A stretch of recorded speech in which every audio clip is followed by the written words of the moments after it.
Welcome to a fireside reading of Frankenstein by Mary Shelley. Chapter 19. London was our present point of rest. We determined to remain several months in this wonderful and celebrated city. Clerval desired the intercourse of the men of genius and talent who flourished at this time, but this was with me a secondary object. I was principally occupied with the means of obtaining the information necessary for the completion of my promise, and quickly availed myself of the letters of introduction that I had brought with me, addressed to the most distinguished natural philosophers. If this journey had taken place during my days of study and happiness, it would have afforded me inexpressible pleasure. But a blight had come over my existence, and I only visited these people for the sake of the information they might give me on the subject in which my interest was so terribly profound. Company was irksome to me. When alone, I could fill my mind with the sights of heaven and earth. The voice of Henry soothed me, and I could thus cheat myself into a transitory peace. But busy, uninteresting, joyous faces brought back despair to my heart. I saw an insurmountable barrier placed between me and my fellow men. This barrier was sealed with the blood of William and Justine, and to reflect on the events connected with those names filled my soul with anguish. But in Clerval I saw the image of my former self. He was inquisitive and anxious to gain experience and instruction. The difference of manners which he observed was to him an inexhaustible source of instruction and amusement. He was also pursuing an object he had long had in view. His design was to visit India, in the belief that he had, in his knowledge of its various languages and in the views he had taken of its society, the means of materially assisting the progress of European colonization and trade. In Britain only could he further the execution of his plan.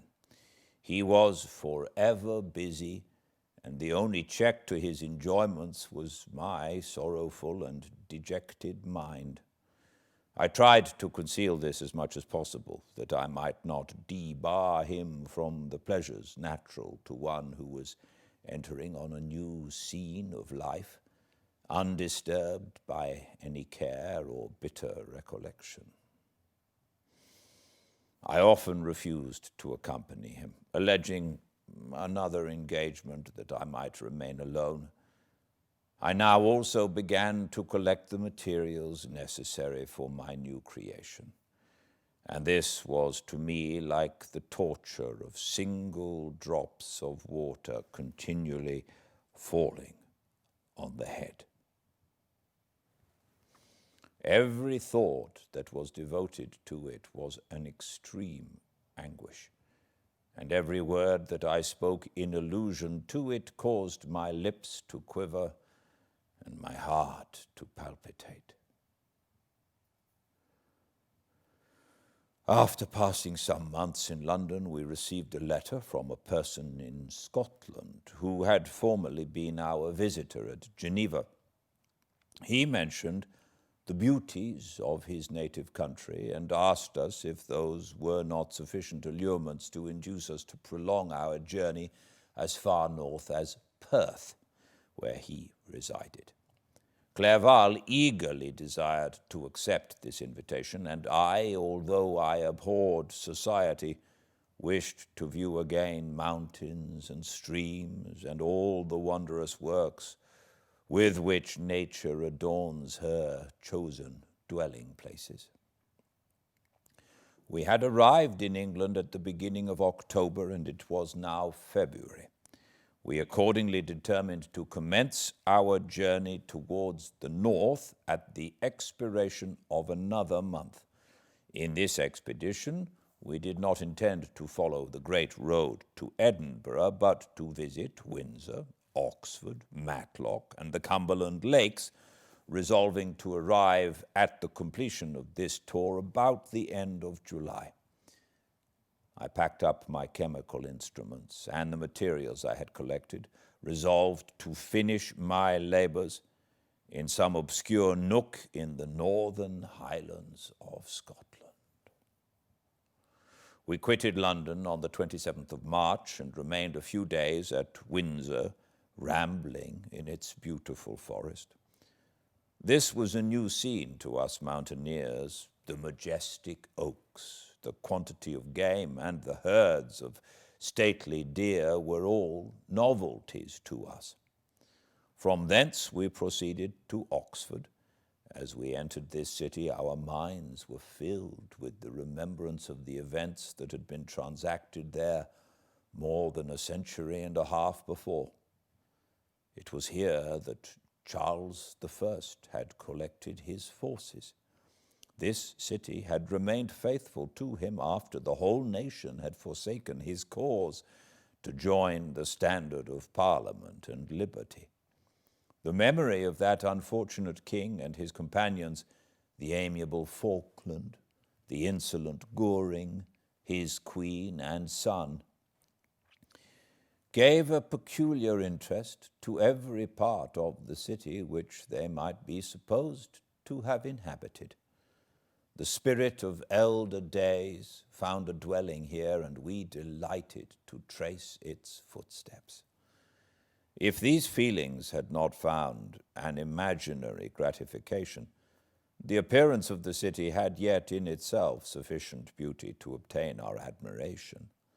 The colleges are ancient and picturesque, the streets are almost magnificent, and the lovely Isis, which flows beside it through meadows of exquisite verdure, is spread forth into a placid expanse of waters which reflects its majestic assemblage of towers and spires and domes embosomed among aged trees.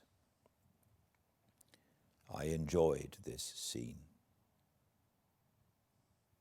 And yet my enjoyment was embittered both by the memory of the past and the anticipation of the future. I was formed for peaceful happiness. During my youthful days, discontent never visited my mind, and if I was ever overcome by ennui, the sight of what is beautiful in nature, or the study of what is excellent and sublime in the productions of man, could always interest my heart and communicate elasticity to my spirits. But I am a blasted tree. The bolt has entered my soul, and I felt then that I should survive to exhibit what I shall soon cease to be, a miserable spectacle of wrecked humanity, pitiable to others and intolerable to myself. We passed a considerable period at Oxford, rambling among its environs and endeavoring to identify every spot which might relate to the most animating epoch in English history. Our little voyages of discovery were often prolonged by the successive objects that presented themselves. We visited the tomb of the illustrious Hampden and the field on which that patriot fell. For a moment, my soul was elevated from its debasing and miserable fears to contemplate the divine ideas of liberty and self-sacrifice, of which these sites were the monuments and the remembrances. For an instant I dared to shake off my chains and look around me with a free and lofty spirit. But the iron had eaten into my flesh, and I sank again trembling and hopeless, into my miserable self.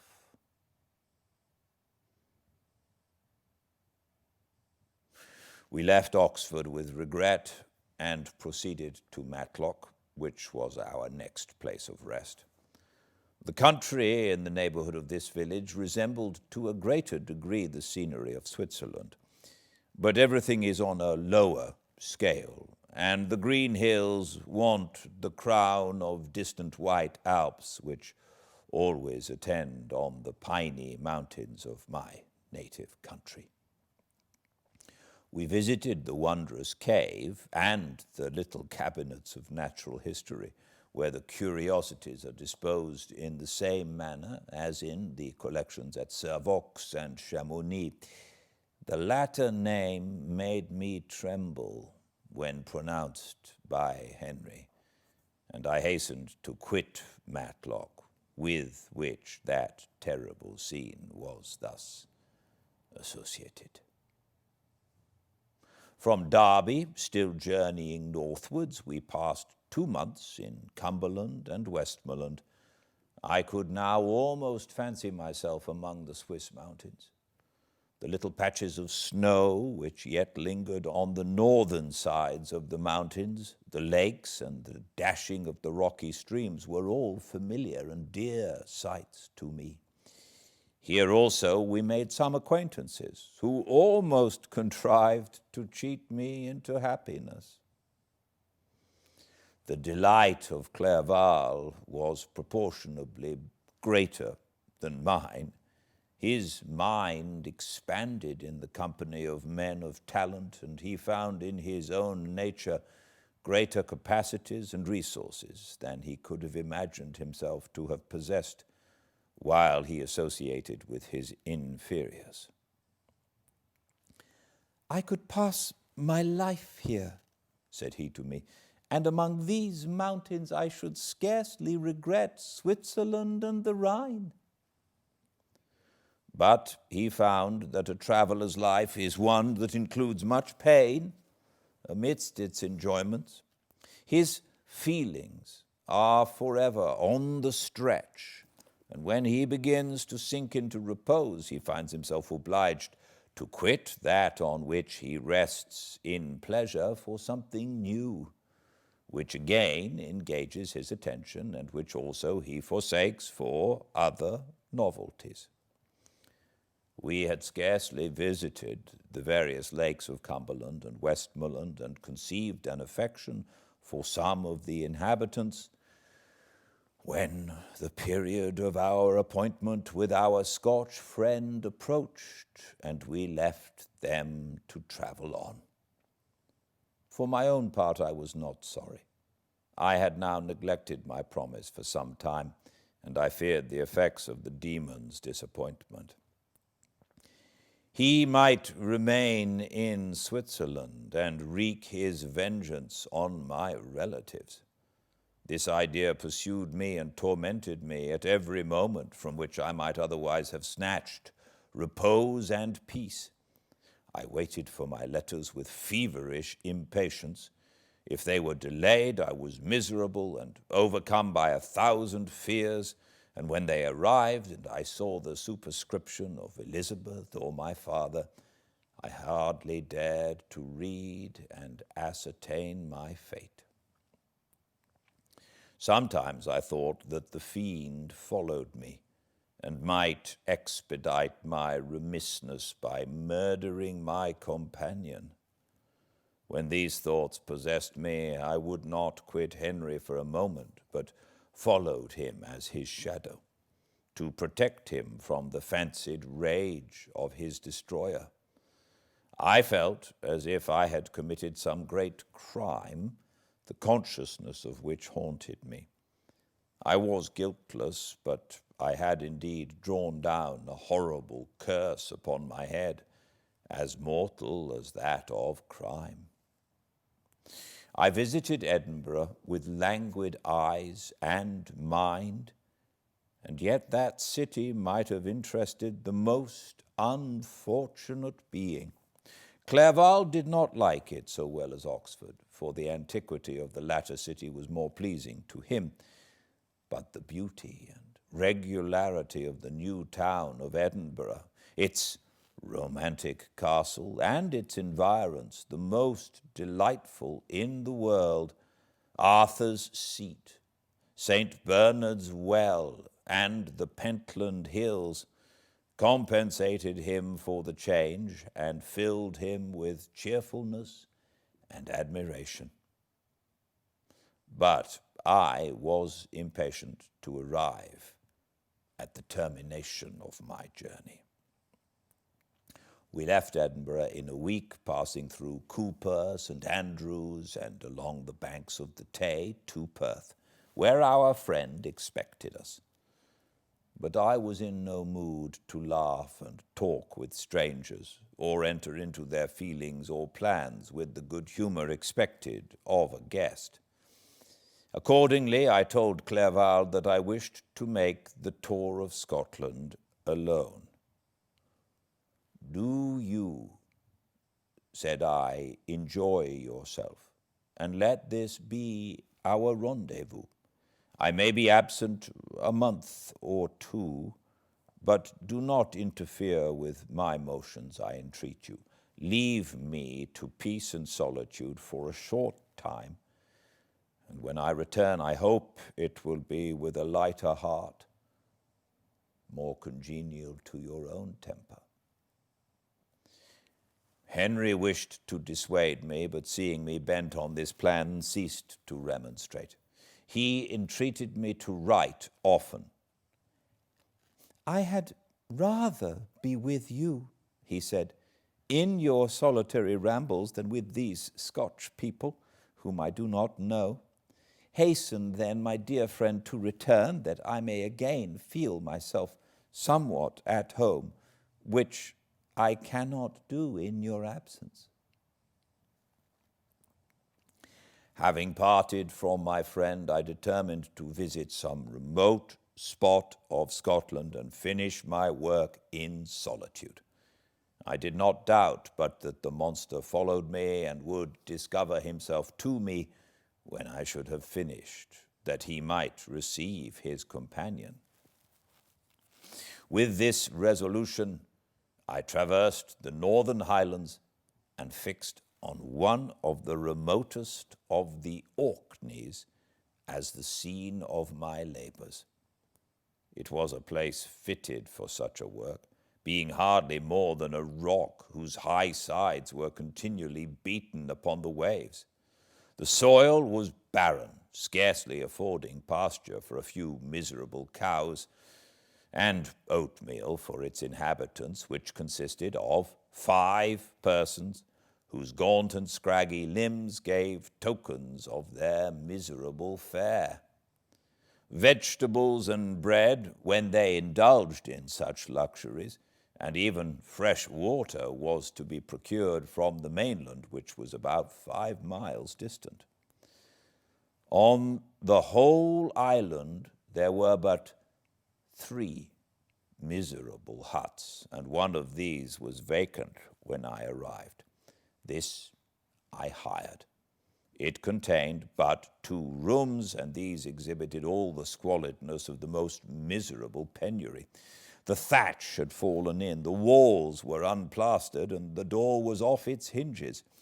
I ordered it to be repaired, bought some furniture, and took possession, an incident which would doubtless have occasioned some surprise had not all the senses of the cottagers been benumbed by want and squalid poverty.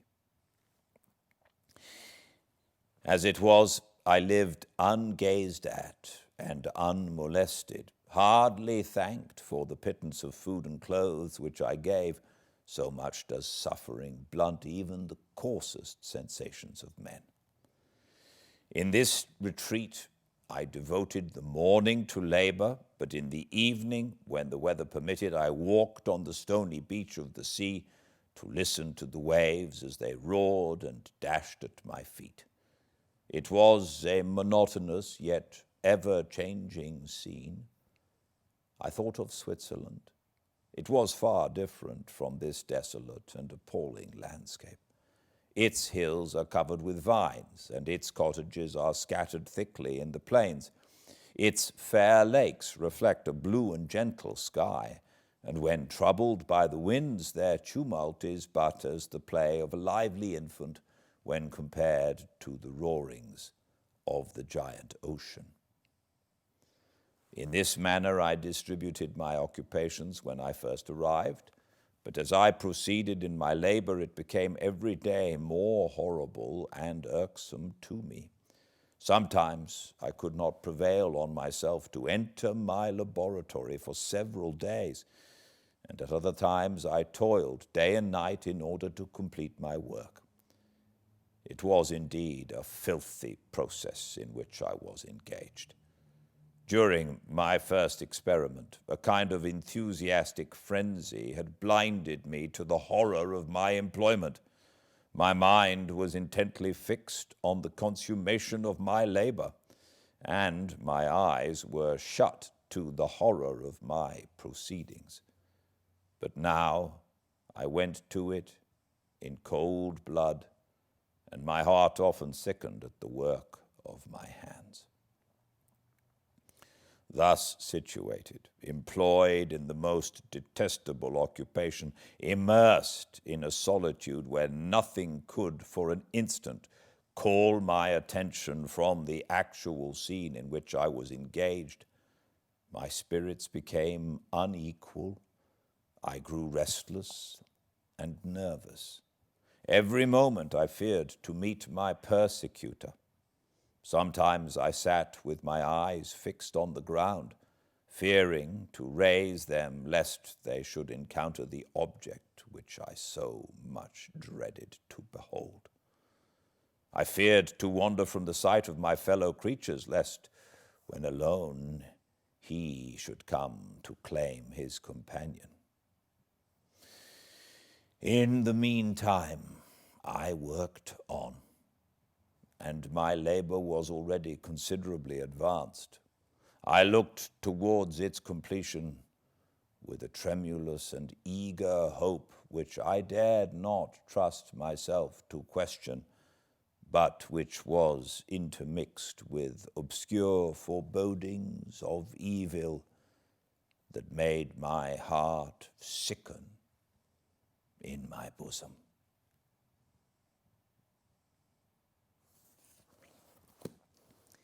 Thank you all for joining me. I look forward to seeing you again, same time and place tomorrow, 5 Pacific at Fireside Reading.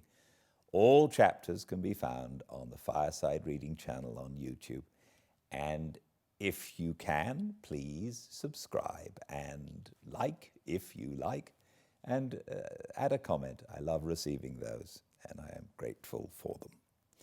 Until I see you again, please be very well. Good night.